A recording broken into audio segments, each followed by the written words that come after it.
বরাবরই আলোচনায় থাকেন পরীমণি। ঢালিউডের এই তারকার পেশাগত জীবন ছাপিয়ে বরাবরই ব্যক্তি জীবনের সামনে চলে আসে। প্রেম, বিয়ে, বিচ্ছেদ, উদযাপন সবকিছুতেই যেন পরীমণির আলোচনার একটি নাম। বছর খানেক হয় এই তারকা একাকী জীবনযাপন করছেন।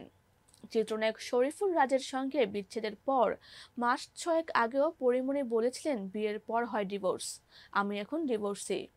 আগে কখন কিছু করতে মন চাইলে করে ফেলতাম, প্রেম করতে মন চাইলে প্রেম করতাম, এখন আর প্রেম করতে ইচ্ছে হয় না। পরিমণের এমন ঘোষণা 6 মাসের মাথায় নতুন প্রেমের সম্পর্কে কথা জানান দিলেন, তবে রেখে দিলেন রহস্য। কয়দিন আগে ওটিটি প্ল্যাটফর্মের হইচয়ে মুক্তি পেয়েছে পরিমণির অভিনীত রঙিলা কিতাব। এই ওয়েব সিরিজের জন্য প্রশংসা কুড়াচ্ছেন এই তারকা। কেউ কেউ বলছেন, সেই স্বপ্নজাল সিনেমার পর আবার ভিন্নভাবে ধরা দিলেন পরীমণি। রঙিলা কিতাব নিয়ে যখন পরীমণির আলোচনায়, ঠিক তখন এই তারকা জানালেন তিনি আবার প্রেমে পড়েছেন। নিজের ফেসবুকে 6 সেকেন্ডের একটি ভিডিও ক্লিপ প্রকাশ করেছেন, যেখানে দেখা গেছে গাড়ি চলছে আর জানালায় দুটো হাত রাখা।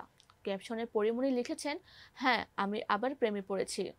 পরীমণির এমন পোস্ট দেখে মন্তব্য করেছেন ভক্ত, শুভাকাঙ্ক্ষী ও প্রিয়জনেরা। বেশিরভাগ অভিনন্দন জানিয়ে লিখেছেন, ভালোবাসা সুন্দর। কেউ বলেছেন, ভালোবাসা ছাড়া বাঁচা মুশকিল, ভালোবাসা তোমার জন্য। কেউ বলেছে, পরীরা বারবার প্রেমে পড়ে, উঠতে বসতে পড়ে। পরীমণির নতুন প্রেমিক নিয়ে এখনো ধোঁয়াশা। কাছের মানুষেরাই এক একজন এক এক তথ্য দিচ্ছেন। কেউ বলছেন বিনোদন জগতের, কেউ বলছেন ব্যবসায়ী, কারো তথ্যে পরীমণির নতুন প্রেমিক লেখালেখির সঙ্গে জড়িত। পরীমণির নতুন এই প্রেমিককে সেই ব্যাপারে কিছুই জানাননি, আপাতত জানাতেও চান না। 8 নভেম্বর মুক্তি পেয়েছে পরীমণির অভিনীত ওয়েব সিরিজ রঙিলা কিতাব। এতে তার বিপরীতে অভিনয় করেছেন মোস্তাফিজ ইমরান নূর।